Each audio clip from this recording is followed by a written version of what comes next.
Thank you, Mr. Chairman. Secretary, we have to do more to address the concentration in the slaughter industry, particularly as regards the cattle industry. I know you share that belief and concern, and there's a variety of things that we're doing. Obviously, we have to continue to press on the practices of the large four slaughterhouses, processors. Also, I think you are making progress with alternatives. We're working hard on that, and I'm seeing that in our state and across the country. And I think that's very important and very beneficial. But another thing that we've worked on, excuse me, is the cattle contract library.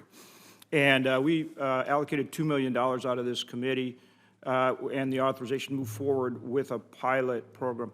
I think this is very valuable in terms of providing more information to producers in regard to AMAs and trying to promote more transparency and competition. I know you got your rule out. Tell me where you are with it, how you think it's going, what we need to do. We put the rule out in January and began the process of putting stuff online. It's interesting, our team believes, by virtue of what we knew before the rule was proposed and what we are seeing being provided by the industry, that adjustments have already been made to some contracts in a positive way for producers. Good. So I think the transparency, the sunlight is an incredibly important tool. We're obviously going to continue to do that and to provide as much information so people can make a comparative reaction and a comparative study of the contract that they're being offered versus what others have been. That program is important. The work you're doing right now is really important. We'll look to make it a permanent program in the Farm Bill. And so we're learning, you know, as you put it into play, the experience that you gather here is going to be really important as we set up a permanent authorization and funding for the program. So we'll be looking to that and drawing on the input, the experience, and so forth that you pick up from the producers. And it's really important because of the challenge of getting the various associations to work together in cases like this. It's very beneficial that we're getting that done, and that that experience you draw on is going to be very valuable to us to have the most effective program going forward. Cattle identification tags, you've got your rule out for public comment.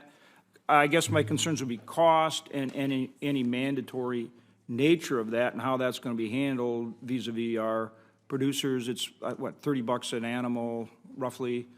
And so that, there's a cost there. I think your original estimate's about $26 million. How are you going to handle that so that we're not putting a burden on our producers out there? Well, the benefit of this program is for producers themselves, because if we have an incident, and the chances are that something will occur, the ability to be able to identify where that incident occurs and to be able to contain it to a particular region, a particular farm, is going to be beneficial to trade. No, I agree on the benefit. I'm just wondering how you're going to handle the cost and the mandatory nature. You know how our cowboys react to that stuff, so we want them to see it as the beneficial tool it is. Well, that's why we've been working with the Cattlemen's Association and other organizations who are in favor of this mandatory effort. I don't know that we've necessarily had a conversation specifically. I haven't had a conversation specifically about cost, but I'm happy to take that back to our team and see what... Yeah, I hope you're working with the associations on how you're going to handle that aspect of it, and I do recognize the benefit of the tool, as do they. Chronic wasting disease, the chairman is an avid hunter. I actually enjoy hunting myself, and so we work together on the legislation for chronic wasting disease, and he did a tremendous job leading that effort. Really one of the most important aspects of it is that for the first time we actually have domestic producers and the outdoorsmen working together rather than jockeying against each other, trying to get the funding and trying to get the research done that they want.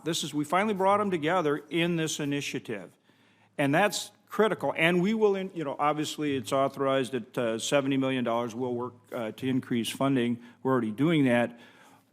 What's going to be most effective here to advance the research, in your opinion? And is there something else we should be doing?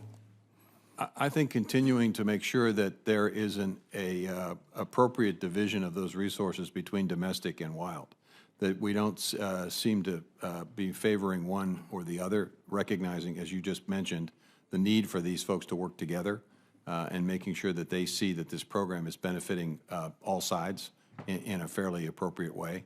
I think is is very important. And then secondly, I think making sure that we have the resources on the research side to be able to really begin a process of understanding how does this get transmitted and what can we do from a domestic perspective to prevent transmission. And we've got that issue, frankly, in a lot of other species as well. That's the breakthrough, that we've got them working together, and then USDA working with the local, or with the state Department of Ag and their outdoor resources people, I think can really help keep that Absolutely. cooperation going. Absolutely. Thank you.